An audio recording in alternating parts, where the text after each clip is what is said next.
देताय, घडवलं तुम्हीच बाबा माझ्याकडे तुम्ही सगळं करून घेताय. अशी मी म्हणते अगदी आणि अगदी त्यांनी खरंय. तसंच ठेवलं. पण हे आणि मग तुम्हाला त्यांच्याशिवाय नाही सांगितलंच होत नाही ताई. आता कसं सांगणार माझ्यावर नाही विश्वास होत कोण हो. ठेवणार. नाही नाही आपण अगदी नुसते बरोबर बावलेत. आहे. बावले तिसऱ्या बावले. दिवशी मग खरंय. पोराला म्हणलं तुला एक सांगू का? इतकं तर वेळ म्हणलं मला काय ते पण माझ्या लागलंय की नाही बाबांनी ताई स्वामींचं. आता तुझ्या मी लग्नात 4 आहेर वर्ष केलंय. झाली तर सेवेत म्हणलं आहे. अय्या हो. हा हा हा म्हणलं स्वामींनी पण केलाय ते आदर.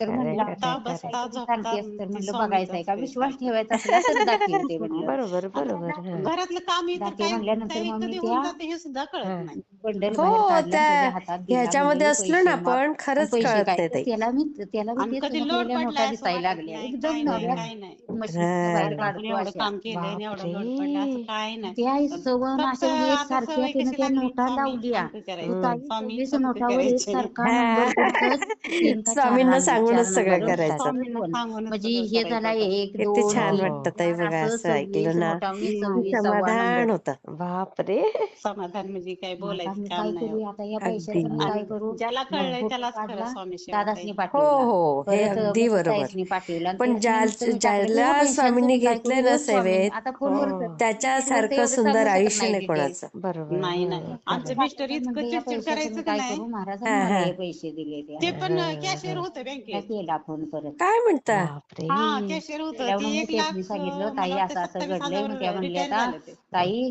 ठेवा ते बापरे पैसे तसंच हो एवढं आणि त्यांना कशाला पेमेंट बी होतं. आपल्या देवाच्या वा ठिकाणी हो आणि हे आता करा. बी आता मी ते 45,000 कुणी रुपये सांगावं पेन्शन महाराजांनी बसली. माझी परीक्षा वा बी घेतली वा असेल की वा मी किती स्वतःसाठी सुंदर हो खरंच की ताई. का बरोबर चांगल्या आणि कामासाठी त्यामुळं खरंच की त्यांचा जरा स्वभाव चिडका हा आहे. पण आता मी ही मोठी लोक आहेत दररोज यासनी स्वामींना म्हणते स्वामी विचारावं म्हणलं स्वभावात मग बदल करा. बरोबर स्वामी बरोबर स्वभावात बदल करा. दादाने रिटर्न मला मेसेज केला की लय म्हणजे हे लय काय चिडका म्हणून येतं. मग मी हा लगेच थोड्या थोड्या दादासनी फोनच गोष्टीवरनं केला चिडलं जातं. मग हा दादा हळूहळू होऊन सांगितलं जाईल ताई पण मग दादा शांत म्हणलं काय होतील बघा. मूर्ती घे ते काय काय मी दररोज ही कर आणि तारकमंत्राचं त्याने मला पाणी त्यांना अक्कलकोट करून मध्ये देते. दाखवायला नाही स्वभाव सांगितले असतो होते एखाद्याचा त्याला पौर्णिमेला काही आता अच्छा पर्याय नसतो. मी पण पौर्णिमेला भरपूर नाही गर्दी अहो म्हणजे गर्दी कसं खरंच लयच खरंच भरपूर लय म्हणजे गर्दी लय अशी चिडचिड. गर्दी कधीच बघितली हो नाही दादांची आणि माझी गाठच नाही म्हणजे वेळच कसं आली नाही मीच सोडा हो म्हणते हो माझं नशीब मला अक्कलकोट स्वामींनी सेवेत मध्ये घेतलं नाही तर गेल्यापासून आमच्या मी दोघांचं दादासनी फोन पटलं करीत नसतं ती फोनच शेवटपर्यंत. लागला नाही हो ना. अय्या हो का मग काय नाही होईल बघा होईल सगळं ते प्रार्थना स्वामींनाच परत काळजीच आहे. भरल्यानंतर मग चिडत आले दादांचा त्यामुळे फोन काय बी लागला म्हणा मी अच्छा म्हणलं काय ऐकलंच सांगतेस नाही असं म्हणते. माझा हा फोन चालूच आहे असा पण असा वेळच विचार नव्हती करायचा म्हणायला हा बरोबर बोललात हा तुम्ही. आणि आणि मग त्यातल्या स्वतः आता आमच्या 2-3 सासूबाई नोटा मी म्हणते त्या खरचल्या तिथनं हा नाही दादा मला म्हणलेले ती की तुला म्हणून मूर्ती तुझ्यापाशी घेऊन टिकली देतो रे म्हणते त्या हा नसेल आणि टिकली आता मी नसती. सगळ्याच नोटा हा घेतल्या ना. आणि मग माझी मी स्वतःच हो घेतली मूर्ती म्हणतात दररोज स्वामींची मोठी भांडण जरा दररोज लागली अरे असते वा म्हणते. आणि दुर्लक्ष करते बुवा नरसोबाच्या ती वाडीला नाही असं. भिक्षा पात्र आहे का नाही दुर्लक्ष म्हणजे कोल्हापूरला ऐकायच हो आलं हो नाही कुणाला ते म्हणतात 500 कुणास रुपये ठाऊक. दिले ताई अं? अनुभव मोठा होईल पण सांगू का एक तुम्हाला नाही त्यांचं हे असं चांगलं आहे घेतलं बघा मी म्हणून जिथं नाही स्वामीला ते आपण जायचं नंतर म्हणते का घेऊया नाही हा तिथं मग कधी हे बाजारला फार अडचण येत गेल्यावर नाही सुंदर तर झालंय ते पैशांचा हा म्हणून. घेऊन मी चालतंय जातात शेअर हा. करते ताई हो घेऊन जायचं. चालतंय श्री असं स्वामी श्री गाणगापूरला स्वामी नरसोबाच्या वाडीला गेलं तरी ते सरांची गाठ घेणार सर आमचं शीट घेऊन